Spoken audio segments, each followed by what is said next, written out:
Dulunya dibilang Prabowo itu pembohong. Dulunya dibilang Prabowo Subianto itu seorang penipu, seorang yang tidak benar dan lain sebagainya. Tetapi hari ini seorang Grace Natali malah memuja-muji, malah membela, malah mendukung Bapak Prabowo Subianto itu. Inilah bukti kemunafikan yang sesungguhnya dari seorang Grace Natali. Assalamualaikum warahmatullahi wabarakatuh. Salam Om Swastiastu. Namo Buddhaya, salam kebajikan dan salam sejahtera untuk kita semua. Saudaraku sebangsa dan setanah air, para penonton kanal YouTubeku yang sangat saya hormati dan sangat saya cintai. Salam jumpa dan selamat bertemu kembali bersama saya Sainai, tentunya di channel YouTube Orang Timur TV. Saudaraku sebangsa dan setanah air, rekam jejak digital itu memang benar-benar jahat. Hal ini adalah sebuah pembuktian dari seorang Grace Natali yang dulunya menilai bahwa Prabowo Subianto adalah seorang pembohong, adalah seorang penipu. Pokoknya yang jelek-jeleklah ada dalam diri seorang Prabowo Subianto. Tetapi hari ini dia menjilat kembali kata-katanya itu sendiri. Dia malah memuja-muji, dia malah membela Bapak Prabowo Subianto itu. Dia malah mendukung Bapak Prabowo Subianto itu. Inilah kemunafikan dari orang-orang PSI. Kemunafikan dari orang-orang yang dipimpin oleh Kaisang Pangarep saat ini. Kemunafikan dari seorang Grace Natali. Rakyat mau percaya yang mana? Untuk lebih jelasnya, saya ingin mengajak pemirsa sekalian, mari kita bersama-sama menyimak cuplikan-cuplikan video berikut ini. Selamat menyaksikan.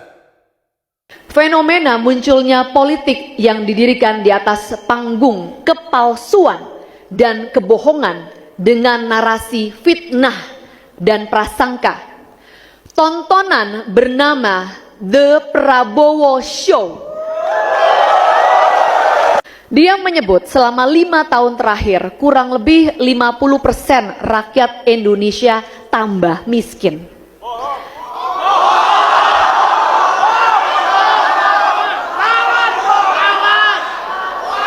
Faktanya, jumlah orang miskin Indonesia saat ini adalah yang terendah sepanjang sejarah Indonesia merdeka. Lalu, Prabowo menyurut BUMN dengan menyatakan bahwa saham Pertamina sebagian sudah dijual diam-diam. Bahwa Garuda, PLN, dan perusahaan gas negara bangkrut. Bahwa BRI banyak hutangnya. Faktanya, nilai aset BUMN 3 tahun terakhir naik 2.700 triliun rupiah. Dan tercatat bahwa laba BUMN keseluruhan meningkat terus setiap tahunnya. Calon Presiden nomor 02 mengatakan Indonesia terancam jadi negara miskin selamanya.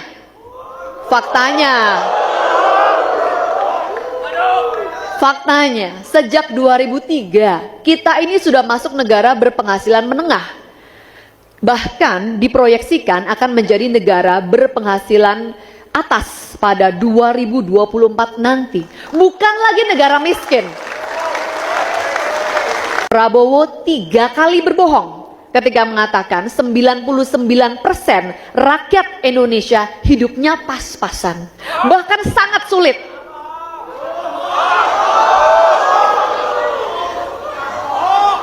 Faktanya, mau dengar faktanya bro dan sis? 52 juta orang atau 22% penduduk Indonesia masuk dalam golongan kelas menengah.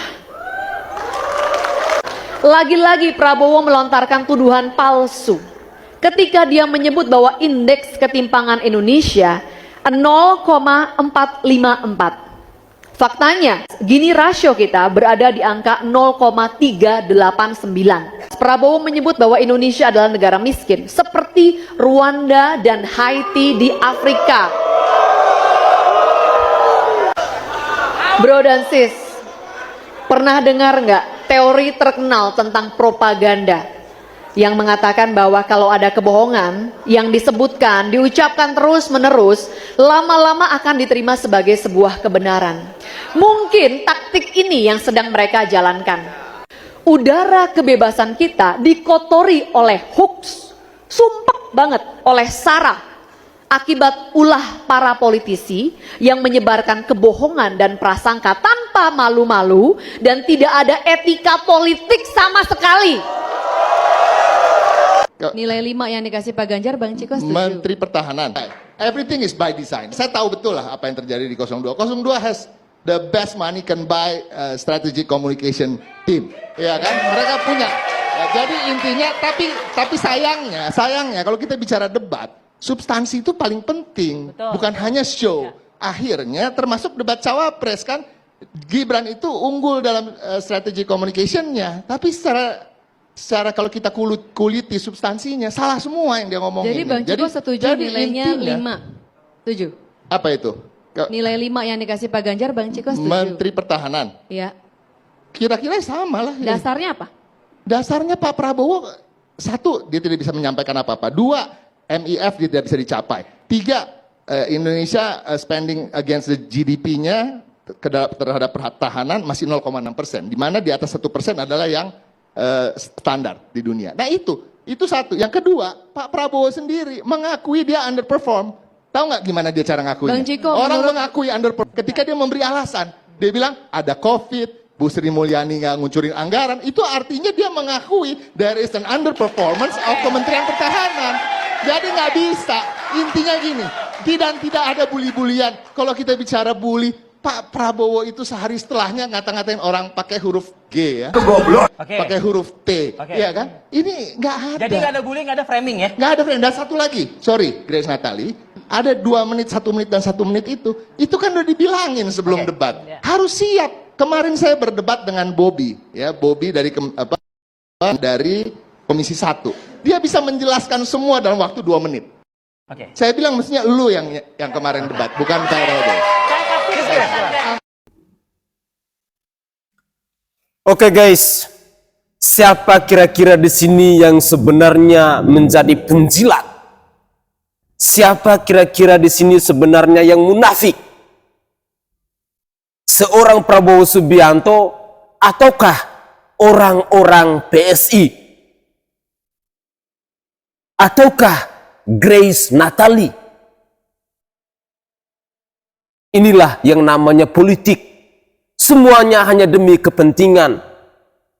Dulunya dicaci maki, dihina, dicampakan, dibilang pembohong, dibilang penipu dan lain sebagainya.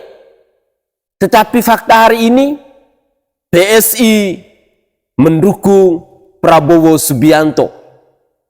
PSI berjuang untuk kemenangan Bapak Prabowo Subianto.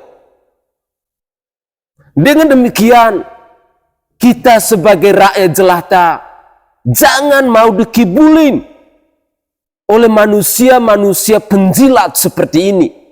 Manusia-manusia munafik seperti ini. Mereka yang punya kepentingan, tetapi kadang kita sebagai rakyat yang selalu dikorbankan. Jadilah pribadi-pribadi yang cerdas. Jadilah pribadi-pribadi yang kritis. Hari ini terang-terangan,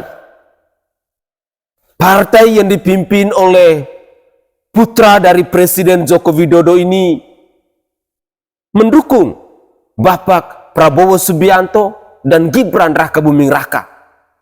Padahal dulu PSI selalu mengatakan bahwa Prabowo adalah manusia yang tidak benar.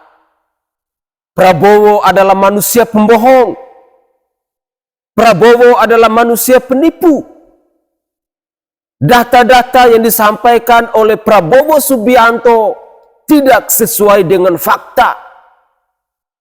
Seperti yang kita dengarkan bersama-sama dalam pidato dari Grace Natali tadi. Ketika mereka menjelekan semua Bapak Prabowo Subianto, hari ini mereka menjilat kembali Bapak Prabowo Subianto. Dan itu terang-terangan, jelas bahwa ini adalah demi kepentingan mereka. Apakah manusia-manusia seperti ini kita bisa percaya? Manusia munafik, manusia penjilat seperti ini layak kita kasih kepercayaan? Manusia pelin-pelan seperti ini layak kita dukung? Janganlah. Kita rakyat yang selalu dikorbankan. Seringkali saya katakan bahwa yang benar-benar netral itu hanya kita yang rakyat jelata. Kita yang tidak terlibat dalam partai politik. Kita yang tidak punya kepentingan dengan urusan politik. Kita yang adalah seorang petani, mau ganti presiden sehebat apapun, tetap kita akan menjadi seorang petani. Kita tidak digaji oleh negara. Kita sebagai upah buruh, sebagai nelayan, sebagai pengemis, dan lain sebagainya. Gantian presiden sehebat apapun, nasib kita akan tetap sama. Yang kita rasakan, yang kita terbuai hanya dengan janji-janji manis dari para politisi. Hanya dengan kemunafikan dari para politisi. Dan semua itu mereka lakukan hanya demi kepentingan mereka sendiri. Jangan sampai hanya gara-gara pemilu, hanya gara-gara beda pilihan, lalu kita rakyat yang saling musuhan. Kita rakyat yang saling adu jotos dan lain sebagainya.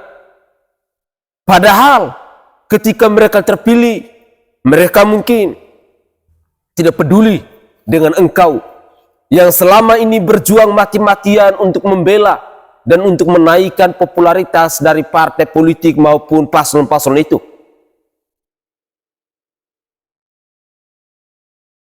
Saya seringkali mengatakan bahwa kita-kita yang menjadi pendukung boleh, idola itu boleh, tapi ingat, goblok itu jangan. Mari kita berpikir dengan menggunakan logika akal sehat kita. Berpikirlah secara waras, berpikirlah secara kritis. Cuplikan video yang disampaikan oleh Grace Natali tadi membuktikan kepada kita rakyat Indonesia bahwa kita jangan mau dikibulin oleh para penjilat, oleh manusia-manusia pelin-pelan, manusia-manusia munafik seperti itu. Mari kita lanjutkan lagi. Yang namanya debat, ya memang adu serang. Gitu loh, debat. Udah aku bilang juga bang. Tapi orang nih yang batat. Dia pikir berdebat tuh macam orang berdoa, diam gitu. Ya berdebat ini memang saling serang. Kalau mau cerita-cerita ya di kedai kopi bang. Aku udah pening kepala otak aku bang nengok orang sekarang nih. Debat pun udah gak tahu lagi. Habis debat nangis. Nangis di medsos. Nangis tuh dalam kamar, gak usah diketahui orang. Ngapain nangis di medsos? Pak Anies diserang tanpa perdebatan selama 4 tahun. Slow ya aku tengok. Lucu juga bang Indonesia sekarang. Siapa tuh bang yang nangis-nangis gue? Alah, tungki. Woi, namanya perdebatan tuh, aku sepakat sama Bang Masinton Pasaribu nih. Yang namanya berdebat itu saling menyerang. Kalau mau diam aja, ya berdoa. Kalau mau cerita-cerita, ngobrol di kedai kopi. Ya namanya perdebatan harus saling serang. Apapun baku hantam pikiran, semampu mungkin mengcounter. Ya, jadi kalau nggak bisa ngelewati itu macam mana? Aku pun nggak sanggup komentar lagi, woi. Serah kalian lah. Aku yang penting lagi bahagia kali. Kalau kalian menangis gara-gara Pak Anies itu bukan urusan aku. Urusan kalian lah, Tungki. Pokoknya Pak Anies insya Allah jadi presiden 2024. Jangan nangis kalian.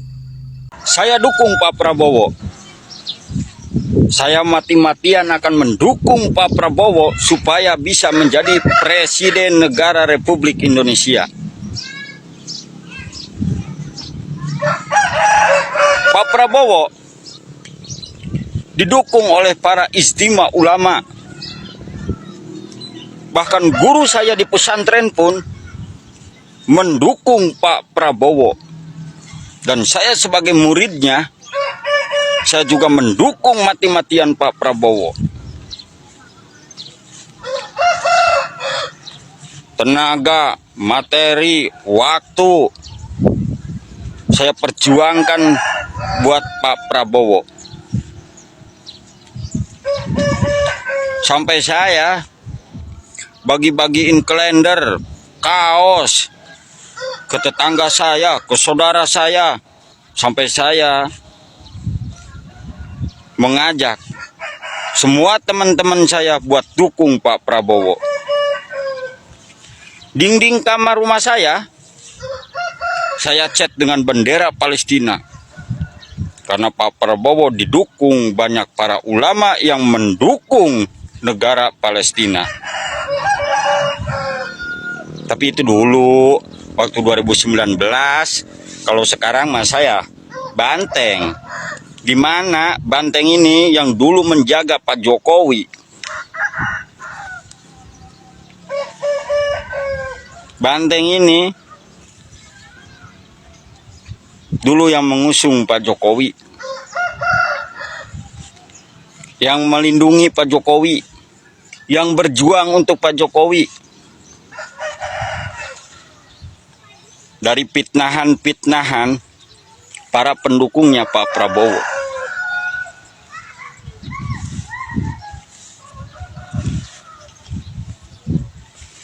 Kalau untuk sekarang, saya mendukung Pak Ganjar Pranowo.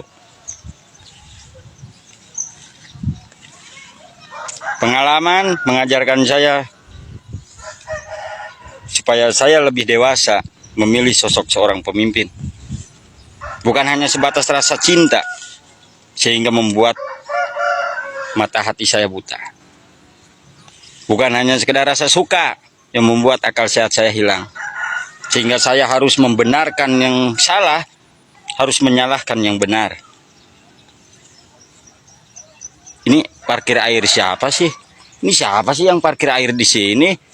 Wah, ini kebangetan ini parkir air. Aduh, ini parkir air gak beres-beres, gak selesai-selesai. Ini gak bisa habis ini parkir air. Parkir air siapa sih? Ini banyak banget parkir air. Aduh. Jadi gitu. Saya dukung Pak Prabowo di tahun 2019. Makasih. Mundur Wir, calon ibu negara gue keren. Mundur Wir, cawapres gue pendekar hukum. Mundur Wir, capres gue gak pernah melanggar HAM. Mundur Wir, capres gue bicara pakai data, bukannya omon-omon.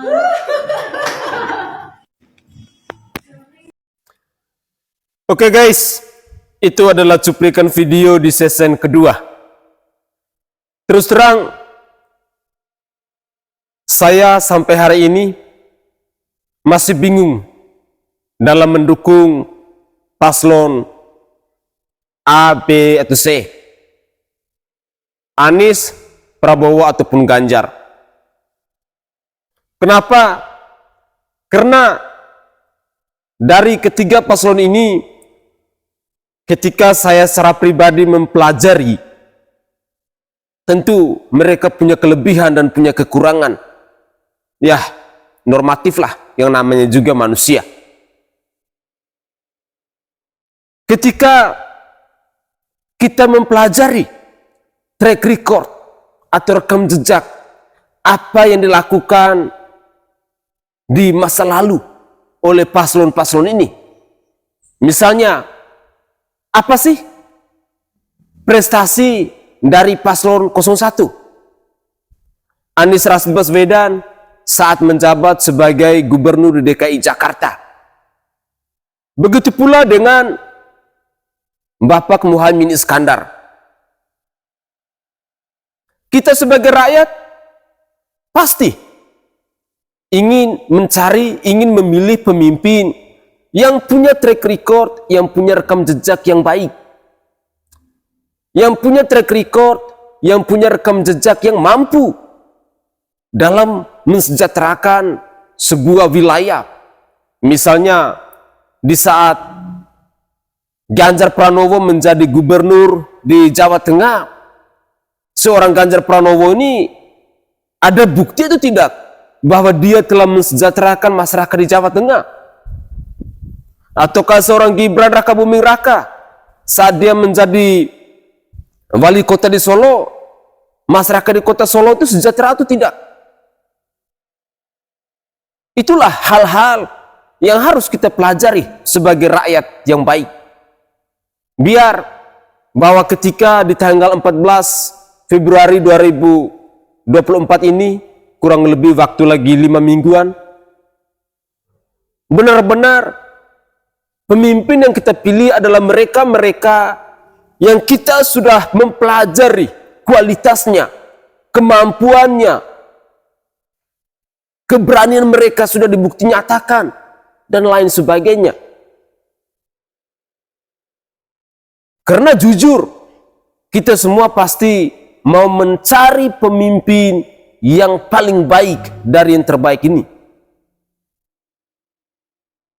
Paslon-paslon saat ini mereka adalah putra-putra terbaik bangsa.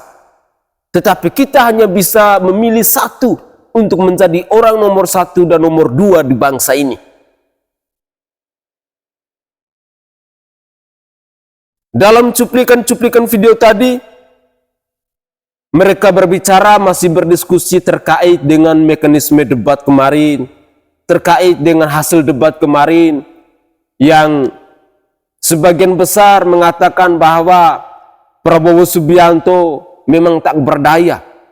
Prabowo Subianto tak berkutik ketika diserang oleh Bapak Anies Rashid Baswedan, ketika diserang oleh Bapak Ganjar Pranowo. Prabowo Subianto dinilai tidak siap untuk ikut debat. Prabowo Subianto dinilai tak berdaya, mati kutu dalam debat Capres ketiga kemarin. Tetapi ada banyak sekali penilaian-penilaian dari masyarakat. Paslon 01, para pendukungnya, para relawannya pasti akan mengungguli bahwa seorang Anies Rashid Baswedan adalah yang terbaik. Para pendukung dan para relawan dari paslon 02 pun demikian. Walaupun seorang Prabowo Subianto tak berkata apa-apa, ketika ditanya oleh Anies Rashid Baswedan maupun Bapak Ganjar Pranowo, pendukungnya pasti akan bela-bela matian, akan mengatakan bahwa Prabowo Subianto adalah the best, adalah yang paling baik, adalah pribadi yang unggul saat debat Capres ketiga kemarin. Sama halnya dengan pendukung dari Bapak Ganjar Pranowo dan Bapak Profesor Dr. Mahfud MD ini. Semua pasti akan mengungguli itu. Tetapi kita sebagai rakyat, jangan mau dibodohi, jangan mau ditipu, jangan mau dikibulin dengan gimmick-gimmick politik yang dilakukan oleh oknum-oknum paslon ini maupun para tim pemenangannya. Goyang gemoy lah, BBM gratis lah, sekolah gratis lah, dan masih banyak hal yang dijanjikan oleh para paslon ini, oleh para tim pemenangannya. Kita sebagai rakyat, kita harus mampu untuk menganalisa, mampu untuk berpikir bahwa janji-janji yang mereka lontarkan itu masuk akal atau tidak.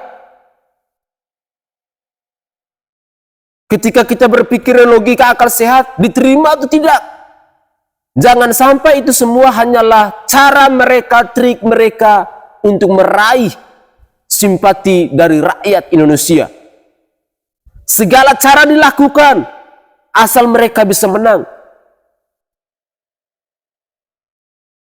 Dengan demikian saya berharap di waktu kurang lebih 5 minggu ini kita diberi kesempatan, masih punya waktu untuk mencoba mempelajari semua track record, semua kualitas, kemampuan dan lain sebagainya dari para paslon ini. Tentunya kita berharap bahwa orang yang kita pilih adalah mereka-mereka yang mampu untuk memajukan, untuk mensejahterakan bangsa Indonesia ini. Mari kita lanjutkan lagi. Apa yang ditanyain ke Pak Prabowo dari Pak Ganjar itu semuanya nggak ada pertanyaan yang mengandung data rahasia negara, karena semuanya ini adalah penelitian yang sifatnya publik, bahkan bisa dibuka di internet. Yang pertama adalah data Global Peace Index Indonesia, itu dari Institute for Economic and Peace.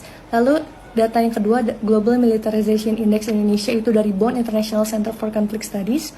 Data yang ketiga ada kapabilitas militer di Indonesia, itu dari Lowy Institute Asia Power Index.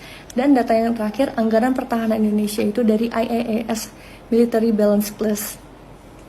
Kalau yang disebut sebagai rahasia negara itu bisa jadi kalau misalnya ditanya nih, senjatanya ditaruh di mana, tanknya ditaruh di mana, markasnya ada di mana, itu baru rahasia negara. Alasan yang keempat, Bapak bilang kalau 1 menit dan 2 menit itu nggak cukup untuk ngejelasin semua data yang dibutuhkan. Faktanya, Bapak sering banget nih diundang di forum-forum terbuka yang waktunya nggak terbatas untuk Bapak ngejelasin data-data yang Bapak punya. Tapi Bapak lebih sering mangkir daripada hadir. Dari 17 forum yang Bapak diundang, Bapak cuma hadir di 7 forum. Alasan kelima, serangan-serangan personal yang selalu Bapak dan pendukung Bapak gaungkan itu justru sering banget dilakukan sama Bapak sendiri. Yang pertama adalah saat di kampanye Bapak bilang tentang dasmu etik. Lalu yang kedua justru baru banget terjadi hari ini. Ada pula yang nyinggung-nyinggung punya tanah berapa, punya tanah ini. Bukan urusan dia. Dia pintar atau goblok sih? Itu baru yang namanya serangan personal, Pak.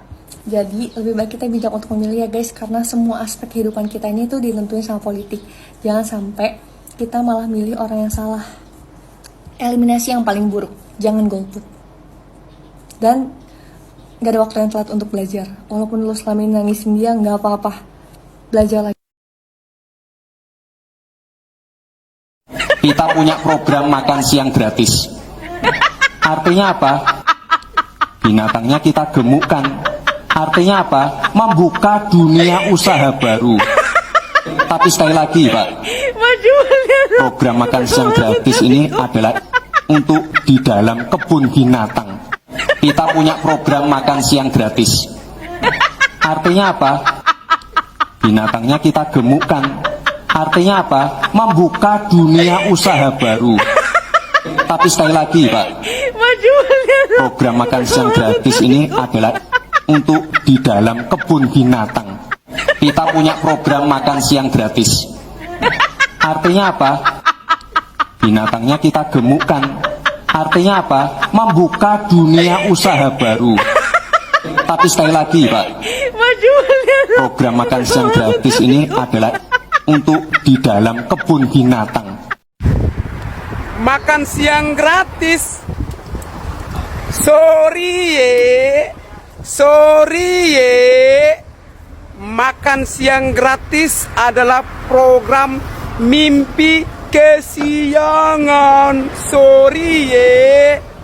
Ingat, utang negara mencapai 8.000 triliun saja tidak mampu dilunasi. Apalagi mimpi kesiangan mau makan gratis. Wow, nenas karbitan. Oh, sorry ya nenas karbitan. Jadi kita mau makan siang gratis. Nih makan siang gratis butuh ratusan triliun ambil di mana? Sementara utang negara saja banyak banget. Sorry ye, nih makan siang gratis tak perlu bayar utang tuh 8.000 triliun, bayar dulu baru makan siang gratis. Sorry ye. makan siang gratis. Sorry BBM gratis angin tak punya KTP Weh, alor boy. Weh, lu jangan kepo di Jakarta situ, jadi mendingan lu pulang kampung sana. Lu namanya alor boy itu alor itu tercoret. Lu bikin kita orang alor di sana ini malu-malu semua. Hah? Lu punya pembicara saja tuh apa? Tidak berpikir ya. Kalau lu mau buat lu punya sesuatu dalam lu punya pemikiran, jangan lu punya nama tuh tertulis alor boy. Alor tuh lu coret itu. Jangan bikin malu-malu kita orang alor sana. Lu bikin orang NTT semua malu saja kau ini. Kau pulang kampung sana, pibat kau orang tua di sana. Bikin malu-malu saja lah. Oke guys, itu adalah cuplikan-cuplikan video yang bisa saya persembahkan ke hadapan pemirsa sekalian. Saya berharap bahwa dari cuplikan-cuplikan video ini bisa mengedukasi kita dan bisa menyadarkan kita dalam dunia politik. Bahwa di dalam dunia politik itu penuh dengan kemunafikan, penuh dengan kepalsuan. Semuanya hanya demi kepentingan. Yang salah satu contoh nyata yang bisa kita saksikan bersama-sama saat ini adalah partai PSI. Partai yang dipimpin oleh Kaisang Pangarep.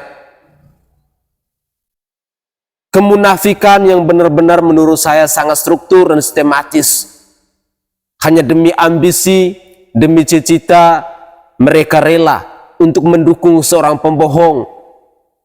Mereka rela untuk melakukan apa saja agar seorang Prabowo Subianto itu bisa menang di pemilu 2024 ini.